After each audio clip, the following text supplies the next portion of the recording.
नमस्कार। उत्तर प्रदेश एक्सप्रेस में आप सभी का बहुत स्वागत है। मैं हूं आपके साथ प्रियंका गुप्ता। बुलेटिन की शुरुआत करते हैं। रामलला की प्राण प्रतिष्ठा व मंदिर के लोकार्पण पर विवाद के बीच श्री गिरवाड़ वागवर्धिनी सभा ने कहा कि इसमें कोई दोष नहीं है, प्राण प्रतिष्ठा पूरी तरह दोष रहित है। 22 जनवरी का मुहूर्त सर्वोत्तम है क्योंकि 2026 तक प्राण प्रतिष्ठा और लोकार्पण का शुभ मुहूर्त नहीं मिल रहा था। सभा ने कहा कि देश भर से आए सवालों का 25 बिंदुओं में समाधान किया गया है। कोई भी धार्मिक विवाद होने पर इसी सभा का निर्णय अंतिम होगा।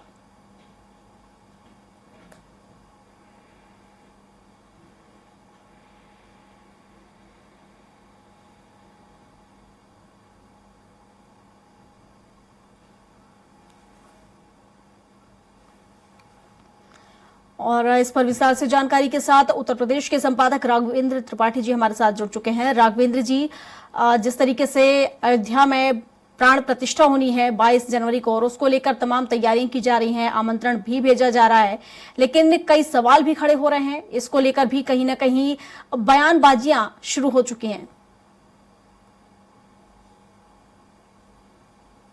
जी बिल्कुल। देखिए प्रियंका, जब से मुहूर्त का समय तय हुआ तब से इस पे सियासत हो रही है। हालांकि अभी तक तमाम सियासी दल ऐसे थे जो आरोप लगा रहे थे कि प्रधानमंत्री मोदी और उत्तर प्रदेश में मुख्यमंत्री योगी ने चुनाव में फायदा लेने के लिए 22 जनवरी की तिथि निर्धारित की थी, लेकिन अब निर्माण सभा ने उन्होंने साफ कर दिया है कि यह मुहूर्त बहुत सोच विचार कर रखा गया है। यह फलदायक मुहूर्त है, पुष्य नक्षत्र में है। अगर इसके अलावा कोई मुहूर्त और चूज किया जाता तो 2026 में आता। तो एक तरह से जो ज्योतिषी विवाद था वो एक तरह से समाप्त हुआ, क्योंकि तमाम सियासी दलों ने तमाम पंडितों के, ज्योतिषाचार्यों के, कर्मकांडियों के हवाले से ट्वीट किया था कि प्रधानमंत्री मोदी ने फायदा लेने के लिए इस तरह से जल्दीबाजी में अर्धनिर्मित मंदिर का प्राण प्रतिष्ठा कर रहा है, उसका उद्घाटन कर रहा है। तो एक तरह से विवाद समाप्त हो गया। अब रही बात सियासत की, तो देखिए कांग्रेस पार्टी ने साफ मना कर दिया है कि हम नहीं जाएंगे 22 जनवरी को अयोध्या, लेकिन कहीं न कहीं हिंदू वोटों को लेकर छटपटाहट भी दिख रही है। इसी नाते जो उत्तर प्रदेश की इकाई है, जिसके मुखिया अजय राय हैं, उन्होंने साफ कहा कि कल खिचड़ी का त्योहार है, वहां हम जाएंगे, अयोध्या में दर्शन करेंगे, पूजन करेंगे, सरयू में स्नान करेंगे। तो एक तरह से सांप छछूदर वाली खेल है कि क्या किया जाए क्या न किया जाए। अगर मंदिर निर्माण में सोनिया गांधी, खड़गे जी या तो तमाम नेता आते तो हो सकता है कि अल्पसंख्यक वोटों को खोने का डर था, लेकिन हिंदू वोटों को भी जोड़ने की एक लालसा है। इस नाते कल कांग्रेस के लोग वहां जा रहे हैं, अपनी आस्था व्यक्त कर रहे हैं। उन्होंने साफ कर दिया है कि 22 जनवरी का जो कार्यक्रम है वह भारतीय जनता पार्टी का प्रायोजित कार्यक्रम है। इसके अलावा अखिलेश यादव अभी तक लगातार कह रहे थे मुझे निमंत्रण नहीं मिला, निमंत्रण नहीं मिला, निमंत्रण नहीं मिला। अब निमंत्रण मिलने की बात उन्होंने स्वीकार की और ट्वीट करके उन्होंने चंपत राय, जो बीएसपी के महासचिव हैं, उन्होंने उनसे कहा कि आपका निमंत्रण ले हार्दिक दिल से आभार, और अब बाद में हम किसी दिन रामलला का दर्शन से परिवार करने आएंगे। तो एक तरह से कहीं न कहीं दुविधा की स्थिति है विपक्षी दलों में। वह खुलकर राम मंदिर के समर्थन में नहीं खड़े हो पा रहे हैं, खुलकर विरोध नहीं कर पा रहे हैं, क्योंकि जिस तरह से 2019 के लोकसभा चुनाव में भारतीय जनता पार्टी को 49% से अधिक वोट मिले थे, इसको लेकर इन लोगों की रणनीति नहीं बन पा रही क्या किया जाए। क्योंकि अभी तक माना जा रहा था कि भारतीय जनता पार्टी सवर्णों की पार्टी है, ब्राह्मण, क्षत्रिय, वैश्य यही लोग वोट करते थे, लेकिन जिस तरह से 49% वोट मिला उससे विपक्ष की आंखें खुली है। इसमें ओबीसी शामिल है, एससी भी शामिल है और तमाम आदिवासी जातियां भी शामिल हैं। तो कुल मिला के अब भारतीय जनता पार्टी का मंदिर मुद्दे पे विरोध कर पाना विपक्ष के लिए थोड़ा कठिन हो रहा है। इसी नाते जातीय जनगणना की बात की गई थी, लेकिन वो भी मामला तोड़ नहीं पकड़ पाया। अगर जातीय जनगणना का मामला तोड़ पकड़ता तो हो सकता भाजपा का हिंदुत्व थोड़ा कमजोर पड़ता। तो कुल मिला के सियासी दलों को सोच रहा है कि क्या करेंगे, लेकिन इतना जरूर है कि भारतीय जनता पार्टी, खासतौर से बीएसपी ने साफ कर दिया है कि जो मुहूर्त 22 जनवरी का रखा गया है वह विधि विधान है, पंचांग के अनुसार है। इसके अलावा जो मुख्य द्वार लगाया गया है जिसमें चांदी की परत सोने की परत चढ़ाई गई है, वह भी फलदायक है, मोक्षदायक है। उससे देश में तमाम व्याधियां जो आने वाली है वो दूर होंगी, ऐसी मान्यता मंदिर ट्रस्ट का है।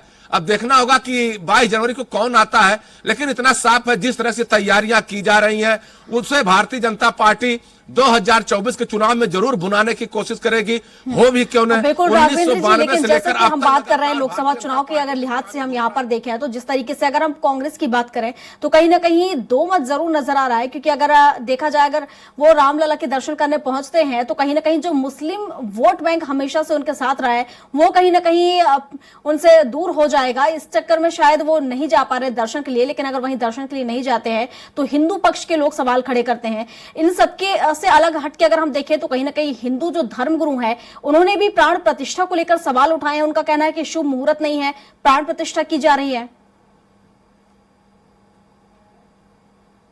देखिए, इस मामले का पटाक्षेप सभा ने कर दिया है, बेहद तरह से विज्ञप्ति भी जारी कर दी गई है। उन्होंने हवाला दिया है किन मुहूर्तों में, किन तिथियों में, किन चीजों का ध्यान रखा गया है, और साफ कहा कि इस तरह का मुहूर्त 2026 के पहले नहीं है। हालांकि मुहूर्त को लेकर विवाद तमाम तरह के होते हैं। कभी कभी जो पंडित है, ज्योतिषाचार्य है, पंडित लोग हैं, एक मुहूर्त पे राजी नहीं होते हैं। सबके अपने देखने का तरीका है। अब ट्रस्ट ने दिखाया है, हो सकता है कि राम मंदिर के मुद्दे को लेकर चुनाव में फायदा लेने की भी मंशा हो, इससे हम इनकार नहीं कर सकते हैं। लेकिन ट्रस्ट ने साफ कहा कि अच्छा मुहूर्त है या फलदायी मुहूर्त है, और राजयोग का भी राजयोग का भी प्रतिफल मिलेगा। तो राजयोग किसको मिलेगा? भगवान राम को तो मंदिर मिल ही रहा है। हो सकता है कि भारतीय जनता पार्टी को 2024 के चुनाव में राजयोग मिल जाए। तो दोनों की स्थितियां बन रही हैं।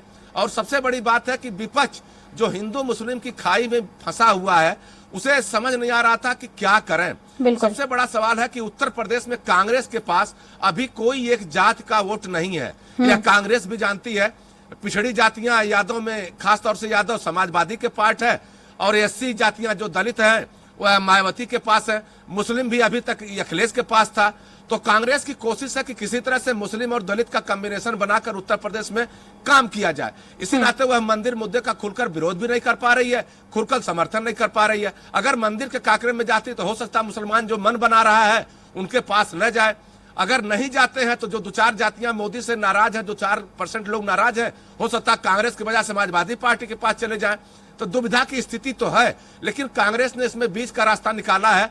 कल कांग्रेस का प्रतिनिधिमंडल अयोध्या जाएगा, सरयू में स्नान करेगा, हनुमानगढ़ी में दर्शन करके रामलला का दर्शन पूजन करेगा। उससे अपनी कितना सियासी संदेश जनता तक पहुंचा पाते हैं, यह सबसे बड़ा सवाल होगा। बिल्कुल राघवेंद्र जी, हालांकि जिस तरीके से हम देखें तो अगर हम बात करें सियासत में, पहले भी राम मंदिर को लेकर बयानबाजियां होती रही हैं, पहले भी ये मामला सियासत में गर्माता रहा है और आगे भी अभी गर्माता नजर आएगा। लेकिन सबसे अच्छी बात यह है कि बड़े अरसे के बाद अब राम मंदिर में श्री रामलला की प्राण प्रतिष्ठा होनी है, जिसको लेकर सभी की निगाहें टिकी हुई हैं। फिलहाल शुक्रिया आपका तमाम जानकारियों के लिए।